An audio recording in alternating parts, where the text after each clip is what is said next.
Welcome to Slightly Off Script, the marriage show where we remind you that marriage can be stupid good and wicked fun. I'm one of your hosts, Bethany Needham, here with my favorite man with quite the dance moves. I wish it was video right now, Andy Needham. Since we've dropped video, I've actually much more... I was going to say, you kind of bust a move every time the song comes on. Yeah. You never did that when it was video. It's that. Isn't there like an old song about like pull the curtains and then dance or something like that, or like dance when no one's looking or something? I don't know. Sure. Can I make this awkward? Yeah. That's fine. What are you doing pulling what curtains? I don't know. Didn't think that through. I just started saying it. Sounds like something I would do. Oh my. Oh, hey, how are you? I'm doing okay. Yeah. I'm doing all right. You ready to intro this episode? Yeah, this is a unique episode because we made some friends out in central New York, the Zimmermans, and we got to meet them through our friend Dan's church, who we've been to a number of times, Grace Christian Fellowship out in Cortland, New York. Amazing people, an awesome church that we love going to. I think we went to dinner at the Zimmerman's house one time after we led worship or served there, and we got to know this couple, and they're now retired, and in their retirement, and even before that, they started investing in other couples and families around this idea of a family mission statement, and it's been quite a ministry. Yeah, I will say that when we started connecting to churches in that area of New York, the drive was kind of brutal. It's a long drive. It's beautiful. It's not like a terrible drive. Yeah. If you like cows and country.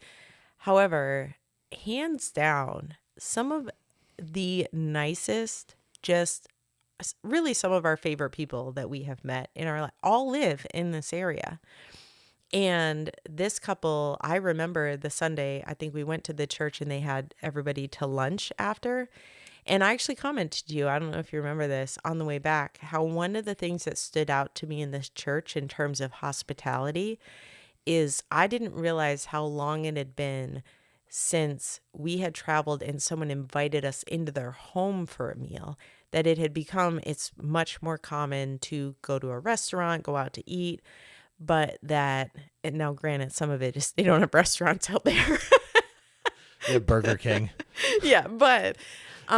Pastor Justin, who's Pastor Dan's friends, loves his favorite restaurant is Burger King, which tells you a little bit about that area. We love you, Justin. But it was like actually stood out to me as, man, I actually miss that kind of hospitality where people are willing to bring people into their homes to make a meal. And it was just a really sweet time to get to know the people around the table. It was awesome. Yeah. And this couple, we share their story, which was great to hear how they met each other and their careers, and they were an incredible family, but then how God kind of gave them this vision in their own home to have a mission statement, and then they started to help other people do the same thing. And now they have a ministry called Mission Family, and we'll talk about that. But they are helping churches run this process to help families. And it's cool because it so dovetails with what we do around values. Honestly, it's just a different side of the same coin in many ways. And I love this couple, love this conversation. And so, yeah, you haven't heard it yet. So you're going to be listening along with the listeners today. I'm very excited. Knowing this couple, I feel like people are going to listen and they're going to want to take that drive to Central New York and have lunch at their house. Have them come to your church. So even better. That's right. But you better bring them into your house to feed them. Don't bring them to Burger King. Or show them a nicer restaurant. I don't know. So let's jump into this interview.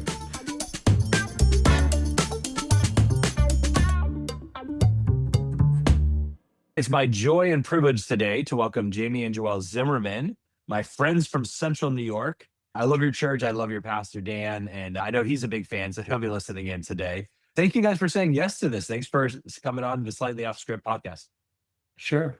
Happy to be here. So tell me a little bit about what your family looks like today, sort of stage of life and the different parts of your family and where they are. I'm recently retired and loving it. We have 3 grown sons. One lives down in Virginia, is active duty Marine, and he has a soon-to-be 9-year-old and a 4-year-old, a granddaughter and grandson. Our middle son is in Rochester, Minnesota, and they have a soon to be 2-year-old. In fact, our oldest granddaughter and our youngest grandson share a birthday, so they're birthday buddies. Then our youngest son and his wife live in Annapolis, Maryland. And I have to give a shout out. When you have 3 sons, one trick is pray, pray, pray for awesome daughter-in-laws. And we have 3 We do. wonderful daughter-in-laws. Definitely an answer to prayer. That's great. I'm glad you didn't say you have 2 awesome daughter-in-laws, because then everyone would have to wonder which of them. No, no, That wouldn't be 3 good. for 3. that You wouldn't did be good, great. and it wouldn't be true. So praise the That's great. Lord. So, Yeah. in your own story, how did God intersect your paths, and how did you guys end up getting married? We met in college. We both attended Cornell. We met early on. I'll let Joelle tell her version of the story. We lived in the same dorm when we were freshmen. We didn't start dating until we were seniors in college, and that was probably a good thing. So That was a very good thing, but he's right to let me tell the story, because of the 2 of us, I am a little bit more extroverted. So I spotted him my freshman year at Cornell, and he was in an intro bio class with me, and I happened to hang out around the same time with him in the laundry room in our dorm, and I really worked hard to flirt with him, and he was not having it. He was not much interested. So I was happy a couple of years later when we got reacquainted and he suddenly was a lot more interested. I found out in our first real conversation, the beginning of our senior year, a lot about him. Then is one of the key things about who we are is that we come from very different backgrounds. So I never would have guessed until that day in the beginning of senior year. He came over and started talking to me. I asked him what he did for the summer. He told me he was working on his family farm. And I said, oh, yeah, right. That, because I had this stereotype of what farmers were, being that I was from New Jersey in the suburbs. So kind of started there that he had to convince me that he was a farmer. So we got married a year after we graduated, and we've been married for 43 years now. 43 years. That's amazing. As you formed your marriage, how did your faith in Christ play a role? Well, it's always played a central role in our marriage. We both come from families of Christians. Both of our families were rooted in service in their local church. My folks were very involved with that, grew up in the church. I wasn't saved, I can't say, until really after we were married, but we had the tradition of Okay. a faith. And so that's been central to us. And, from day one when we were married, we attended church. We got married in New Jersey. Jamie was on the dairy farm. So I'm planning this wedding long distance. And each of our pastors who had been our family pastor, we both happened to get married when both our pastors were still active in our churches. And they wanted to do the marriage ceremony together. And it was so awesome to have both of them. I mean, they equally shared in the ceremony. I mean, and what's fascinating to me about that, really, as I look back, is that they probably were a little frustrated with our premarital. But I don't know, because neither of us would say we were saved till later. Yeah. Okay. But we knew we needed to be there to start. Yeah.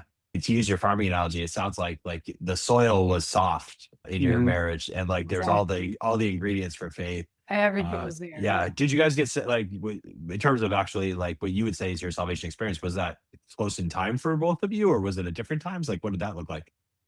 Very close in time. My story is a little different than Joelle's. Mine is more of a gradual enlightening. Really started as a young kid looking back on things on a farm. You see life and death happens right in front of you. I would say that putting seeds in the ground and watching the plants come up every spring, that's not by chance. And I've just marveled at God's creation. And it's just been reaffirmed over and over. And especially when our children were born, we weren't supposed to have children, but we have 3 sons. The key was we both grew up going to church, serving, but no one really ever asked the question, or I didn't hear it. Who do you base your life on? Do you believe in Jesus, and is he the center of your life? I felt like I had a checklist all the time, right? So you go to school, you go to college, you start your job, check, check, check. In there, you find the husband, and now it's time to have a family. Oh, and then along the way, you join a church, and it's time to have a family. And God said no. And the doctors said no. And so we didn't have our first son until we were 30. It was at least 3 years of working through this infertility process. And then God answered our prayer. And then quickly we had, they're 17 and 19 months apart. And it was a little nuts. During that trial, there were people in the church we were attending at the time. It was very gospel centered church. And they were praying for us and sharing their faith with us. And that was when I gave it all to him and said, I am yours, whether you make me a mother this way or not. And, Wow. it still makes me cry just thinking how Paul was a miracle. We had trouble. We thought we lost the pregnancy. I mean, it's just so much. But God just brought us both. That was when we really started saying, okay, that's my rock. And then all the other stuff comes after that, getting God first and Jesus at the center. I love the way you described that, moving from sort of almost a works faith righteousness to faith, Yes. essentially, and then understanding that. But I mean, my experience of you, and I know a little bit of your resume is like you're both people who've been very involved in church life, as you've mentioned, in different ways. Joelle, you've been on church staff, and Jamie, church leadership, and I know careers. Correct me if I'm wrong, but I think it was some teaching for you, Joelle. Is that right? Yes. Yeah. I was a college counselor, career counselor, and they talked me into teaching some courses part-time. I was at a community college. So I've taught intro to psych, public speaking. I taught job interview skill courses, and I was able to do that part-time. And then I took some time to be home and then did some substitute teaching in public schools. Finally, I went to work with the church and did a number of things. Mainly, I was administrative and assistant, but helped a lot with pastoral care because of the counseling background. Well, we all know what that role is in the church. It has a large hat rack, so Yeah. you can for sure. And then But it was great. I love doing that. Jamie, talk to you a little bit about your vocational journey. So I started out farming, dairy Yeah. farm. My family had a farm in the Finger Lakes area. Went out to school, went back to that family farm, and our family had been through some trauma. My dad's passing when I was still in high school. And so my mom and my older brother and I kept it going for a while.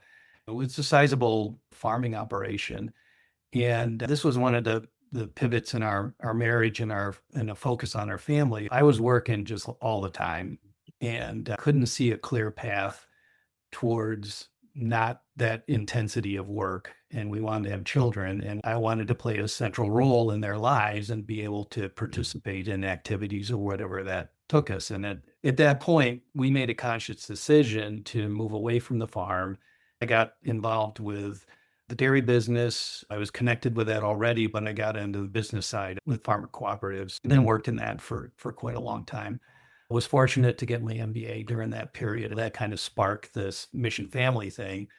You mentioned developing a family mission statement. What brought you to the idea, and what was going on in your family that kind of stirred that step? By the time we had our first son, we had moved off the farm.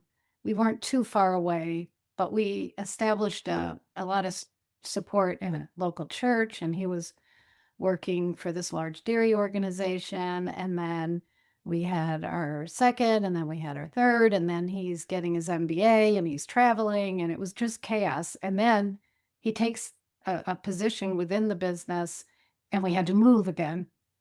And we left everything. We left the church that we had been part of. We had, support. I was in this awesome babysitting co-op where we could help each other with our kids. There were just so many things. And I don't think we'd even been here a week or two, and I was losing it. The boys were starting a new school. They were fighting all the time. And he came home from this fairly new position where he had done a vision statement for his business with his team. I was saying, I can't do this. I'm going crazy. Life is chaotic. The boys don't listen to me. They're bickering all the time. And he said, well, I think we should do a mission statement for our family. And I said, what?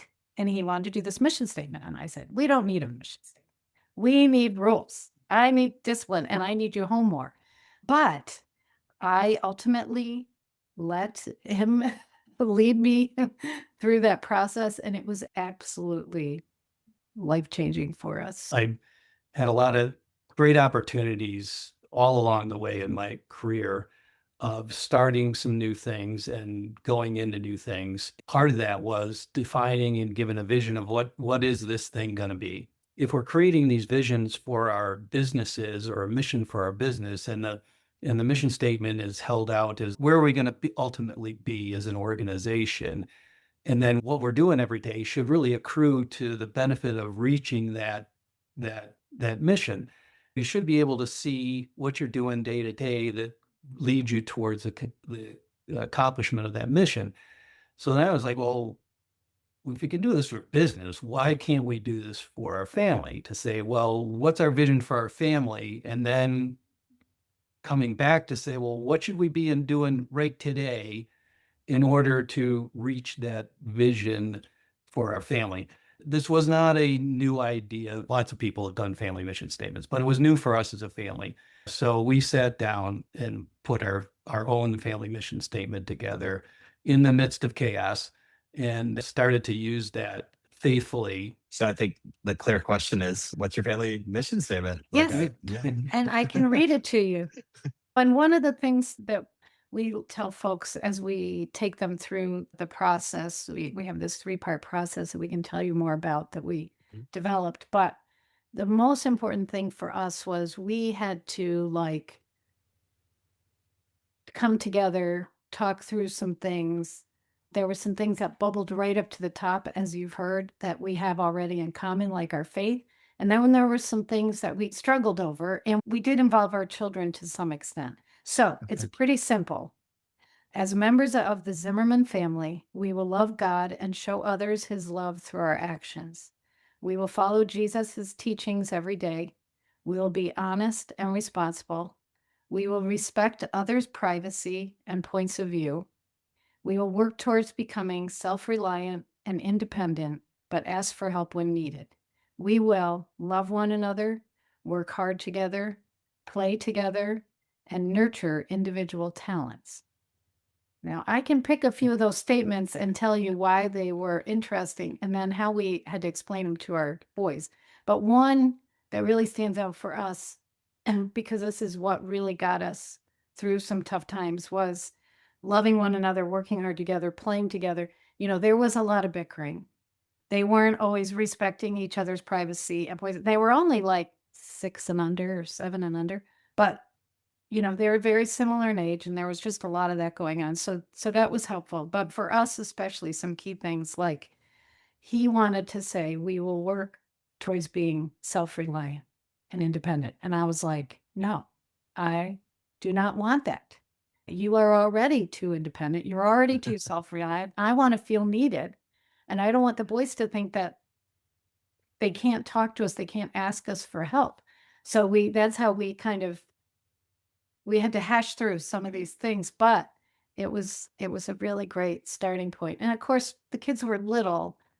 So what we did was we took some key things and just focused on them at that time. And then the others came as we went. And we had like a little job chart, looked at all the things. Yeah. You mentioned the self-reliance thing, and I can feel that. I have 2 college age students, so I'm like cheering on self-reliance to a certain degree. At the same time, like I'm like, I don't want you to go. So it's I have that tension even in myself. Remind me how you work that through, because I can hear both principles here being important. Yeah, Like, but ask can be for a- help yeah. when needed. Yeah. Okay. Yeah. And I think also it's one of those things where you get the big statement, and then because we had to compromise as we went through parenting challenges, marriage challenges, decisions with the kids, I would have to say to him sometimes, you need to ask them that question, or you need to tell them a story in your own life. Like I would try to encourage him to help them through some tough things. Does that make sense? Yeah, and also looking at age appropriate things to lead us towards building those things within ourselves and also within our sons. One is being honest and responsible, but also respectful and confident learning to handle money within the context of a family is really important. So I think we've all been exposed to people that have left their homes and have no idea how to handle money.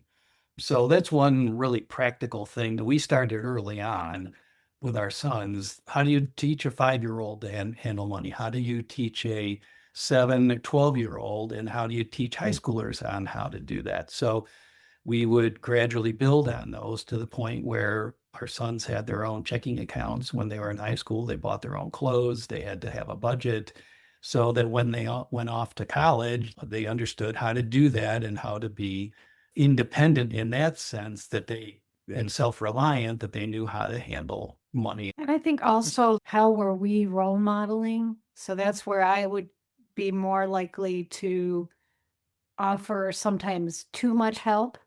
And Jamie would have to say they can empty their hockey bag and wash the stuff out or whatever. But also, they would come to us with some concerns about school or a friend or a teacher, and I might want to jump in and fix it. And Jamie would be more likely to try to help coach them to go and speak to that person, that friend that's giving them a hard time, or the teacher that they don't agree with, or the coach. So that was good for me. That whole statement just brings out a whole bunch of other Oh things yeah. that you can work through. I think that there could be an analysis paralysis part of this too, where you're sort of at the point where you're trying to create, you're not trying to write scripture here, the holy inspired word of God, but the absolutely inerrant. And at the same time, like you described, like God has equipped anyone who's in marriage understands this. Like you both bring strengths to the table, you have different point of views. How long did it take you to wrestle that to the ground? Well, sometimes they're still wrestling. But I think doing the mission statement together and then really starting to work on this together as a team. I mean, we did it as a team with the input from our sons, but then being serious about how are we going to build these attributes into our sons and how are we going to live out our marriage in order to do this.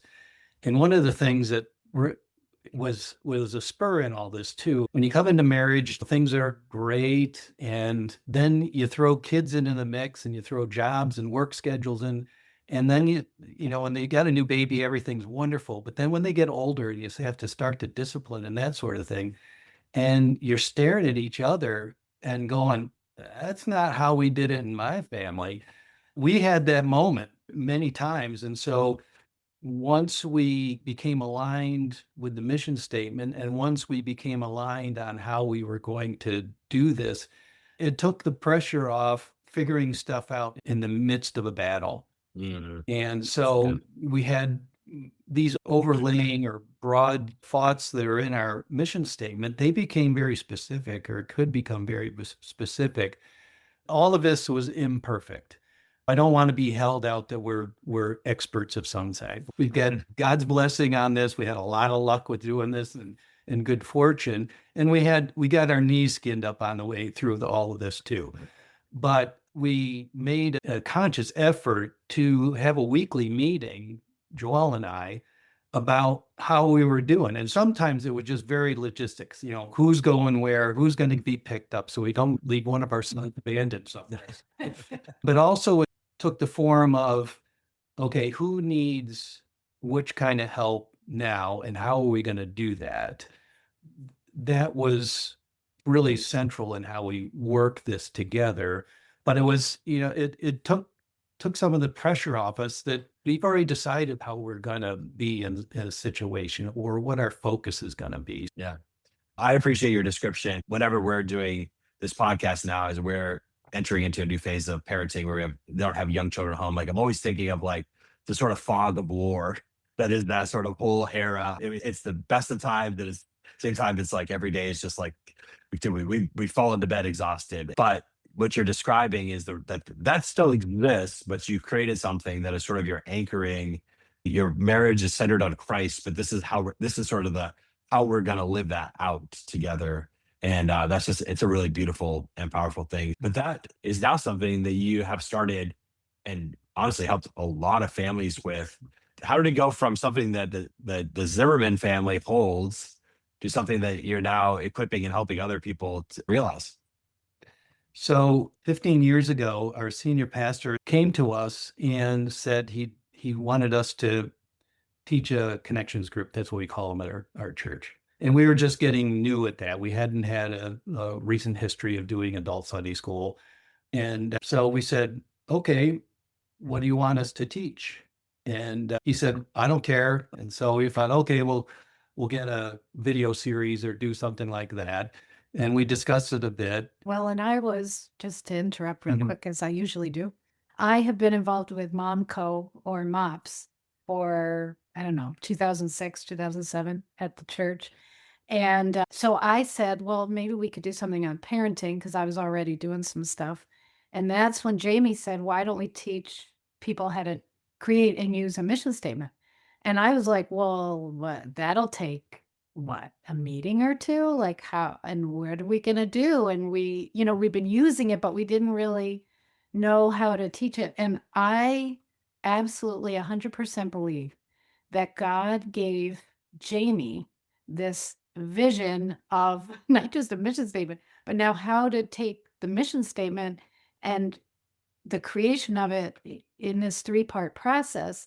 I'm like more of the flesh out the details of it. I think because we have these different backgrounds, my counseling background and his leadership background, it makes a really nice pairing. So we were able to get the content together. And that's how we came up with the 3-part process and have been leading families and counted it up recently when we decided in our retirements to really try to get the word out. Our vision for Mission Family was started within our local church, and we started opening it up to other churches. We've refined it to basically a 5-session curriculum. And then, Jamie, you can describe the 3-part process. So you started with basically connections group, Sunday school class at your church. Right. You Yeah. you have this idea, you develop a framework, and now you've helped well over 100 families. The first group that we facilitated, we came out of that in awe of what God just had done with those people and said, well, wow, we get to do this. Yeah. And so then we kept doing it and refining the curriculum as we went along, getting people's feedback. We skeptically went into every group going, well, is it going to work again? Are people going to like this? And it's been just awesome, the interaction with the people we've gotten to know over those 15 years and seeing the results. So the 3-part process that we've honed this down to is we call first, the first one is we call it an urgent matter. Secondly, we call the middle part appreciating the family we came from. And then the third part is defining the family we want to be. Mm. And so talking about an urgent matter, the first part is getting people to realize that this time we have our children in our home is a really brief period in our time. So you think about 18 years in the context of living for 80 years or something like that. When you have newborns in the house or very young children, you think that's, it's never going to end. But like you now with your empty nesters, we've been empty nesters for a while, and you look back on it, it's like that period went so fast. So we do some exercises. If we're going to build a vision for our family, regardless of the age of our children, we need to get after it. We need to get after it now. And we do some object lessons in that. The people go, oh, that's a really short period. The days are long, but the years are short. Right. Regardless of the stage that they're in building their families, you need to get after it and be very intentional about what you're going to do. Then we pivot and talk about, we call appreciating the families we came from. And this is the most powerful part of the process. We come into marriage usually from very different backgrounds, or even if they're similar, they're still different.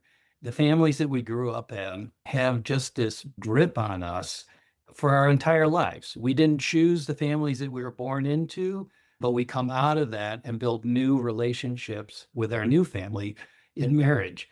We find that people have sometimes never had that discussion about what are the things that are driving you in your family and your focus on your family and what your family of origin had on it. We hit that, as we noted before, when we looked at each other, when our kids were young, it's like, well, that's not how we did in our family. Joel and my families were very different. Hers was loud and a lot of things going on, emotion all over the place.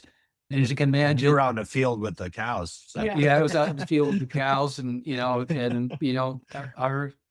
our family was a little more reserved and subdued, and we had to deal with that. So getting the people to go through that, all families have some kind of dysfunction to some degree, whether it's very small or very large. When you come to church on a Sunday morning, you look around, everybody's dressed up and everybody's got it together, and you look around and you say, well, man, they all have it look like they have it together, but I surely don't. And then you come into, especially in a small group, and you're talking about these things, and you find out that there's commonality amongst people. And we found that God puts peoples in groups for a reason. And there's been just many, many instances that we can talk about where once you're in that group and you find out you've had some kind of dysfunction in your family, and somebody sitting next to you have had that similar experience in their family they grew up in, and you're not alone in that, it just brings a whole dimension of understanding that they're not alone. We ask people to do that for a lot of those reasons, but specifically for a couple to process their experiences and their families they grew up in, and how they're going to deal with that in their marriage. And what are you going to jettison that you don't want to repeat in your marriage, because you have the power to do that. You don't have to bring those things in. And what are the things you're going to carry forward from the positive attributes of your family of origin, or what are the things you want to build new in that? Because we all have the power to do that. And so that's why that's one of the most powerful pieces of the process to go through. Then we pivot to defining the families we want to be. And this is the fun part of this, saying, okay, what are the attributes that we want to have in our family? What are the attributes we want to build into our children? What does that look like the day they walk out of our house when they're 18? And that helps build the setting the vision. So we do that in generally 5 sessions of about 90 minutes apiece. Couples have homework. We have leading questions. They go home with that and they bring it back. We have a handout that we've developed a lot based on some Stephen Covey stuff, who wrote The 7 Habits of Highly Effective Families. We've adapted a little parent handbook, so it gives some more practical steps, because you can go online and you can Google mission statement. I know couples who have based their family on a particular family scripture or something. It's not that the mission statement itself, you can do that, but the part that I think makes mission family different is the process of looking back and then going forward. We really want to now do what we've done at Grace, where we have begun to train some other couples who are like alums of our mission family process and who have these great stories of how they've used it and what they've done, because most of the people that have gone through our process have done 10 zillion times more than we ever thought of, and great ideas. So we've got 2 couples so far already that we've supported, and they've gone and offered this now as a group. And that's what we're looking to do, is like extend our reach. We've done this process in a workshop format so that we can travel. But now what we're trying to do is actually offer a curriculum that they can use, because we find that one of the powerful things is, as these couples gather together, they can form lifelong friendships. You have a deeper conversation and connection. So that's what I think makes us a little different. We're not trying to give you a parenting skills list or whatever. We encourage our parents to stay together, and then we have some great resources that we point them to, because there's great stuff out there for that to build off of your mission statement for. But that's what I think kind of encapsulates what I'm trying to do.